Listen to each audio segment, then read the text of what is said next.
Alright, welcome back to my Age of Wonders 3 series on Draconian Necromancer.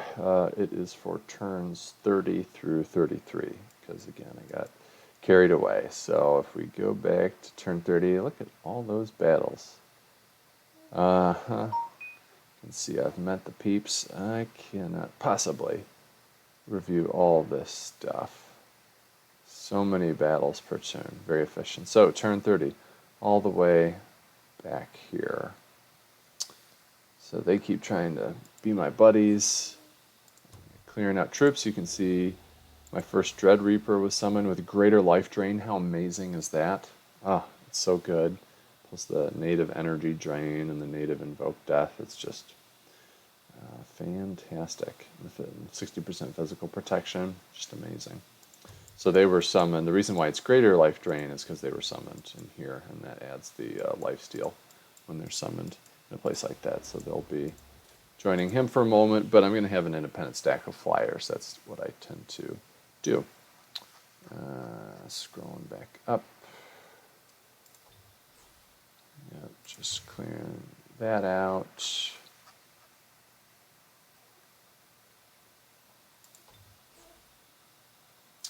Low key.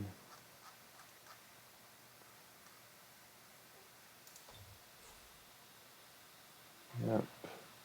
Picked up a Banshee by using the Greater Reanimate Undead. This guy went from Baby Shock Serpent to Mature Shock Serpent, so he's on his way, which is really great.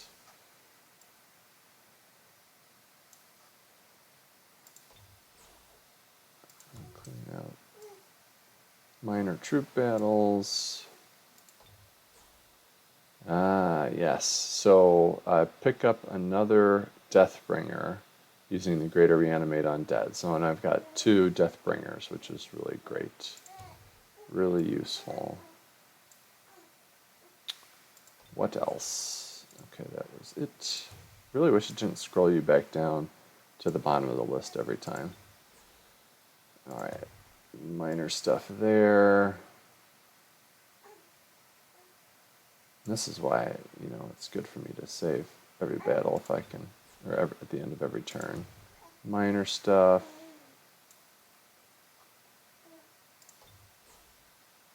Yep, minor stuff. For the small army just went off to the side because that's what was efficient for movement purposes. Items. We'll have to do, oh yes, finally a new hero, which we'll talk about in a bit.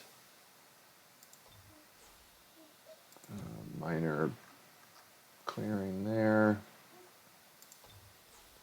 Low-key clearing there.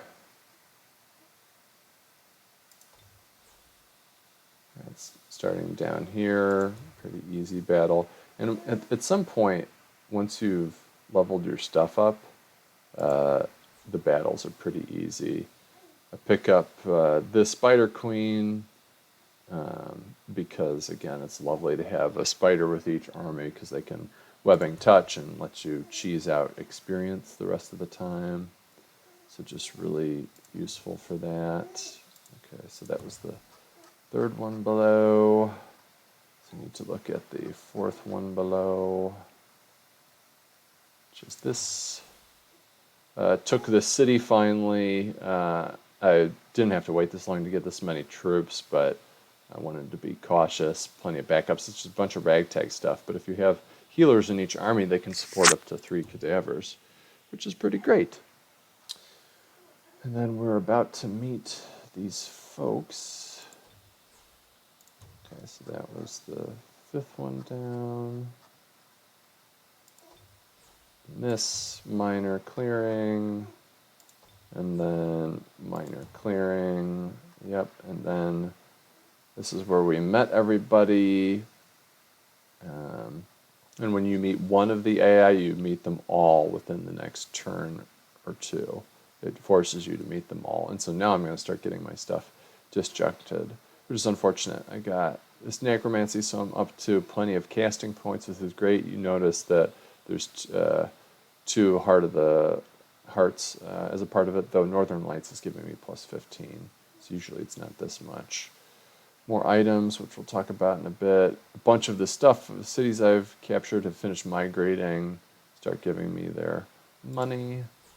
Minor clear there. Minor clear. Okay, so let's see. Oh yeah, double Manticore Riders. This was wonderful to pick up these two. So I mean, you've seen the process for how I pick up these Manticore Riders. So it was the same sort of deal. We'll look at it, but we'll make it go super fast. Super fast. So you can see how it is done.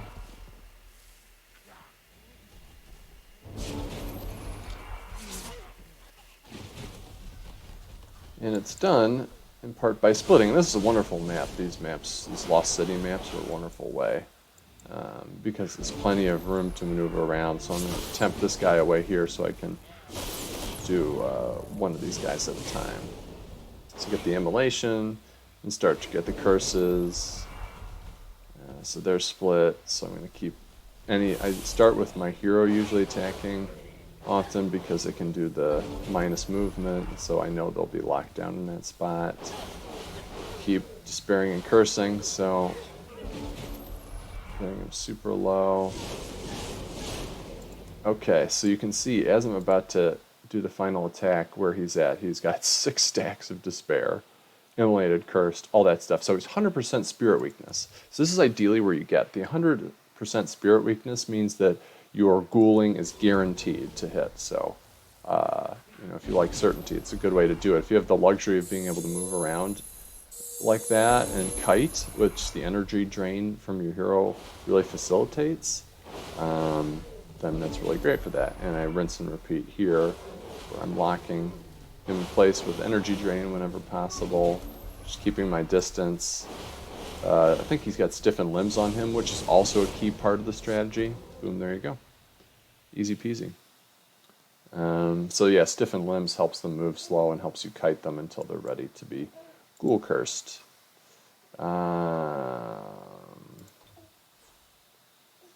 Cleared out some bone collectors. Am I missing anything? I don't think so. Just minor stuff. Yeah, okay. Picked up an apprentice because the 3 channel damage is great, and they have the heal because the healers are the undead. Yeah, leveling up these folks. Easy battle. Low-key battle, take over the city. And just picked up a cadaver from that. So these guys, because they have support units, you can get some longevity. Because even though undead doesn't heal, if you have a healer and support, you can get some mileage out of that. So that's what's happening with that. So let's look at kind of our expansion and our movement. So I'm building a stack with this Deathbringer moving out west to do stuff. And then sending these guys down here to clear this and then clear that. Captured this city and got an independent stack here doing stuff. This city's been taken over. I'm going to send them down. These folks, my new hero, Rogue, over here, will be headed down this way. And so I've gotten really, really lucky with the heroes, I've got to say. Just really, really lucky with the heroes. Because rogues unless it's a necromancer, which is probably the best, although late game you don't need them so much because you're not going to get them up to the ghoul cursing. You don't need the ghoul cursing as much. But yeah, well, necromancer heroes are good early to mid game. Rogues and warlords in particular are really great. And then if you can get, and there's some other stuff too, but I talk more about that in my guide where I go over what classes of heroes I like and why.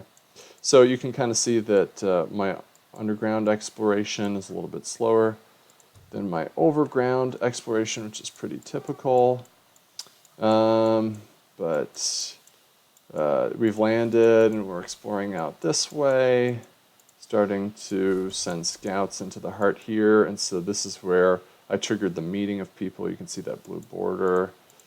Those are the two lovely Manicores I just picked up. So with these two Manicores and this Dread Reaper, I'm going to start to form stacks of just flying units. I like to do that. So I have my full stacks of ground units with these, and then I usually have flying-only units, which oftentimes don't even have a flyer chaperone. They don't have a flying unit chaperone. So I'm just starting to explore, sending this guy down south, but you can kind of see the direction we're heading. So we met, folks. So who do we meet? True Dreadnoughts. Dreadnoughts are scary because they have a bunch of flame damage from their machines. And so that's very deadly to Necromancers. So this is making me want to be able to generate some shock damage of some kind. So my Shock Serpents are amazing, and I might want to hold on to a city that's an elf city instead of, usually I'm always migrating Draconian, but I might want to hold on to an elf one so I can produce Storm Sisters and get them up to gold rank for the stun. So you got two Dreadnoughts to deal with. Rogues can be pretty nasty, though I'm less susceptible to the morale stuff as Undead. A Sorcerer, two Necromancers. Necromancers they're a harder class for AI to do well, so these guys are going to be a pushover generally. And then another Rogue, so two Rogues, two Dreadnoughts, Sorcerer. So that's who I'm up against. Yeah, and we can see neutral, pure evil, good, pure evil, pure good, pure good. Yep. So that's what's up with that. And you can see where I'm at with race governance there. Yeah, where I'm at, what I've done. A few vassals, it's kind of a mix of folks. So, what else? What do we got cooking? So now I see everybody's spells. My 5 heroes. You can see my 5 main stacks, but you can see the other stuff that I've got cooking, starting to put together some respectable stats. I mean, this is the beauty of ghouling, right? Got a lot more cities. I mean, I'm really exponentially starting to capture stuff still. They're a bunch of small stuff, but you can see I tend to build the Harvesters Guilds and the new ones. And if it's a really promising city, I might build up the production infrastructure through that. Pearl Mine here for the plus 20 gold. I thought about, so when I learned I was facing Dreadnoughts, I was like, oh, maybe I want to be upgrading these units so that I can be using their tier 5 units out of here. But I figured, I decided against it. But I was tempted to. Because their tier 5 units can be really excellent against machines with their Thunderstorm and everything. But that is where we're at. Oh yeah, and I hadn't ever talked about stuff. Heroic skill, first one to reach level 15 with my Necromancers. I got that super early. First to summon a tier 4 unit. So I did that with the first Dread Reaper. Somebody else got Monoculture, which usually I get, because I'm migrating everybody to Draconian Necromancer, and I'm taking over cities pretty fast. Somebody got Prime Good, that's fine. I got Prime Evil. I got Eternal City, and that's because of the Undead Plague stuff, really boosting. I got Sage, because my research is so fast.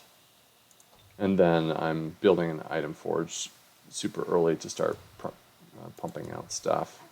Speaking of which, I switched over to Bringer of Goodwill helmets. So I send out these helmets to all my big stacks because they reduce the expense of the upkeep. And so having these helmets on my big heroes with their big expensive stacks really helps this. The upkeep is getting nasty, right? You saw those units that I've ghouled. The upkeep is nasty, so you can't really be producing units when you're running on a deficit. It's just all about trying to stay afloat. My mana is fine, though, and while this ticks up generally, it's the killing people and the generating knowledge from winning battles. And you see how many battles I'm doing. That's where all my knowledge production comes. And so you can see the Disintegrate became available, which pairs really well with the Storm Magic. So I'm going to be doing that. Still need to get this soon. Thinking about this, if it's on a city, I want to try and keep up but we'll see if I end up using it. Yeah, so that's it for these turns. What did I say? Turn 30 through 33. And so I'll see you for turn 34 next turn.